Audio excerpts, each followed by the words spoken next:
Mga kabombo at mga ka-Star Nation, isang taon na matapos ang pagkakaaresto kay former President Rodrigo Duterte. Ating balikan ang ilang mga makasaysayan at mga tumatak sa ating lahat. Isang taon na ang nakakalipas. At dahil nga ho dyan, ay lumipas na itong maraming mga araw, buwan ng maaresto. Itong si dating Pangulong Rodrigo Duterte noong Marso 11 taong 2025 dyan sa Ninoy Aquino International Airport.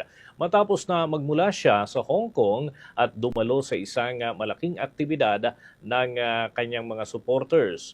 Narito ang naging proseso ng makaharap nitong si dating Philippine National Police Chief Nicolas Torre III, binasahan ng Miranda rights si Pangulong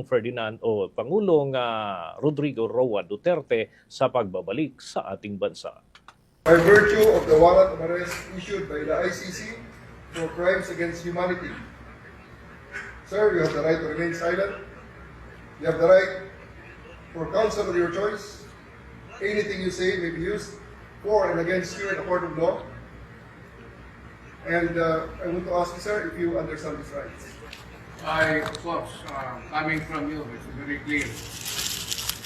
Now that you're asking, sir, for the basis of the warrant, the ICC issued a warrant pursuant to Article 25(3)(a) of the statute for crimes against humanity and pursuant to Article 7(1)(a) of the same statute for murder, sir, committed in the Republic of the Philippines during the relevant period and set forth this warrant.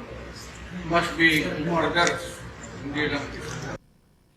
Bahagyan ng pagtugon nitong si former President Rodrigo Duterte ng binasang Miranda rights o yung karapatan ng isang inaakusahan. Ang dating pinuno nga ng Pilipinas ay agad na dinala sa The Hague, dyan sa bahagi ng Netherlands upang harapin ang mga kasong crimes against humanity na isinampa ng International Criminal Court prosecutors kaugnay na mga ng libu-libong pagkamatay sa ilalim ng kampanya kontra sa iligal na droga. Isinakay ang dating Pangulo sa chartered flight na isa hong Gulfstream G550 na ito ho ay iniskortan ng police officials. Nakaranas ng pag-antala ang pagdadala sa dating Pangulo patungo ng The Hague ng ilang oras natapos mag-layover dun sa bahagi ng Dubai. Dito mga kabombo, nagbigay pa ng mensahe ang dating Pangulo kasunod naman ng naging pag-aresto sa kanya. Narito ang kanyang mga pahayag. Donatory. And I think this is something to do with the law and order noon. At sinasabi ko naman sa mga pulis, military na trabaho kayo at ako ang managot. So ito na nga, for all of the whatever happened in the past, ako na yung nag-front sa ating law enforcement at military. Sinabi ko na, I will protect you and I will, this will be a long legal proceedings. But I say to you, I will continue to serve the country and so be it. Ganun lang. Bahagyan ng naging pahayag ni former President Rodrigo Duterte nang siya ay naroon sa Dubai bago pa man dumiretso ng The Hague. At kaugnay naman ng kanyang pagharap dyan sa International Criminal Court, umanito ng samut-saring mga reaksyon. Marami ang naawa, marami din naman ang nagsabi na dapat ipursigi ang kaso laban sa former President. Narito ang unang appearance ni former President Rodrigo Duterte dyan sa International Criminal Court. Young Rodrigo Roa Duterte. First middle name is Roa. His surname is Duterte. Birth The day is March 28, 1945. I was born in the province of Leyte in the Philippines. Bagay yan ang kanyang mga pahayag sa unang pagharap sa International Criminal Court. Iinaro naman ang kanyang dating Executive Secretary upang ipagtanggol ang dating presidente. Narito ang tinig ni Attorney Salvador Mijaldea. Has witnessed the degrading fashion in which a former president of a sovereign country was bundled into a private aircraft and summarily transported to The Hague. To us lawyers, this would be called an extrajudicial rendition. To the less legally inclined, it was a pure and simple kidnapping. My client was denied all access to the legal recourse in the country of his citizenship, and this all in the nature of political score settling.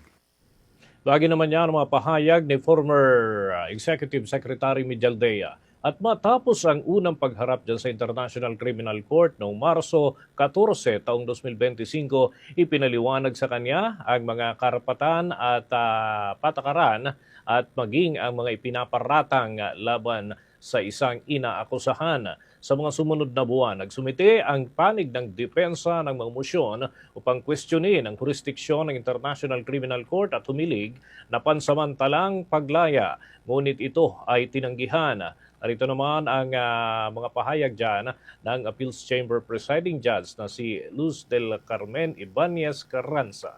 In the present case, having rejected the three grounds of appeal presented by the defense in the appeal brief, the Appeals Chambers unanimously confirms the impugned decision.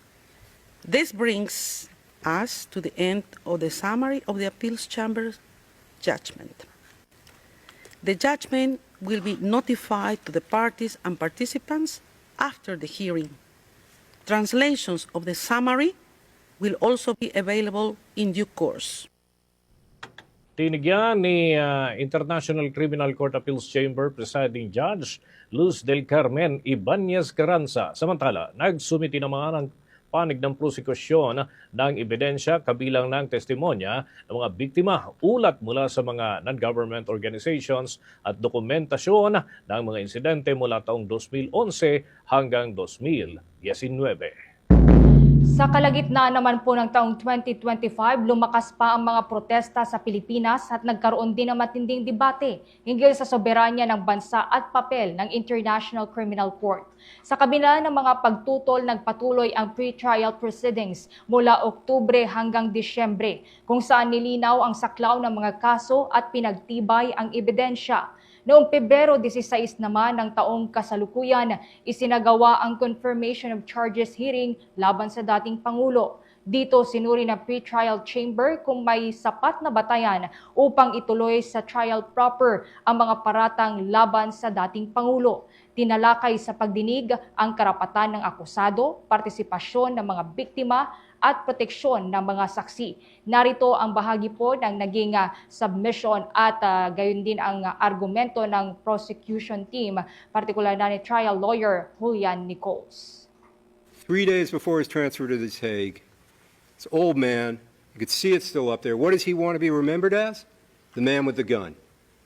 And he's just taken credit for killing his own people.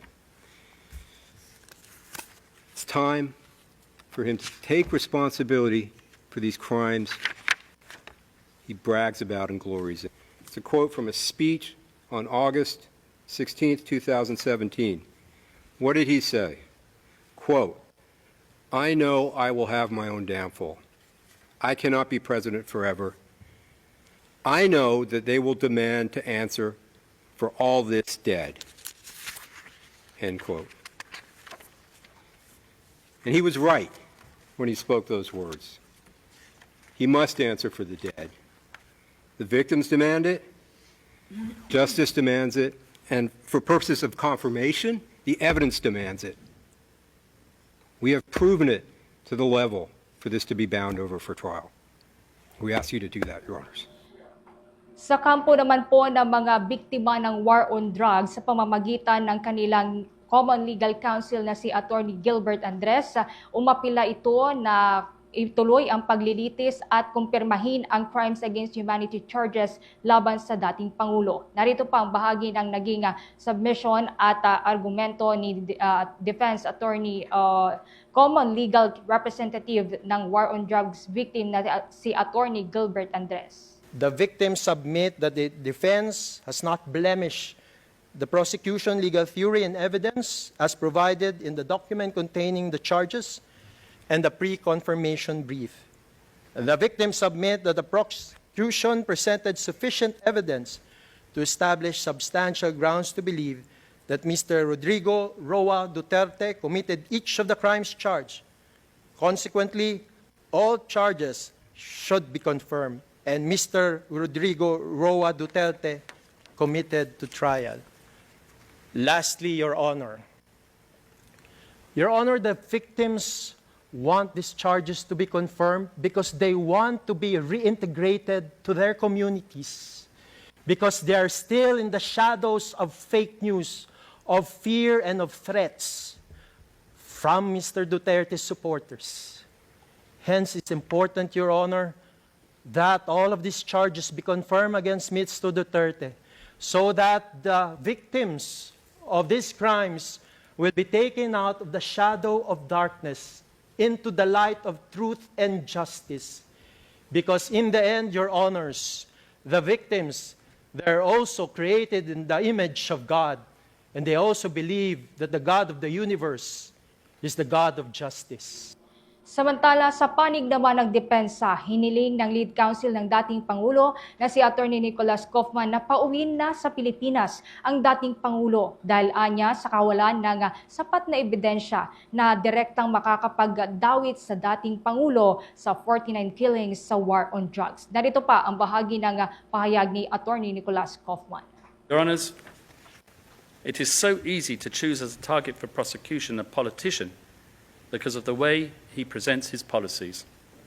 If Rodrigo Duterte is to be faulted for anything, it is for his inappropriate choice of language. But he murdered no one.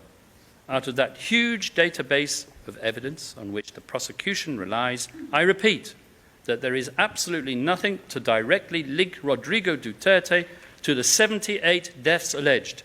That is why they rely on a few selective and vociferous individuals in the Duterte administration, calling them co-perpetrators, just so it can artificially superimpose their fantasy common plan theory linking Rodrigo Duterte to the victims. Your Honours, I beg you to be guided by evidence, which must reach a minimal level of integrity. Be persuaded by your own innate sense of justice and by your own collective years of experience.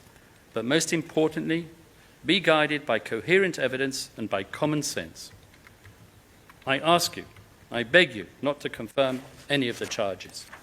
I ask you to let Rodrigo Duterte return to the Philippines, not to govern, but simply to let him live out the rest of his days in peace, in his humble dwelling in Davao. Sa loob ng isang taon, nanatiling sentro ng pandaigdigang atensyon ang kaso ng dating Pangulo.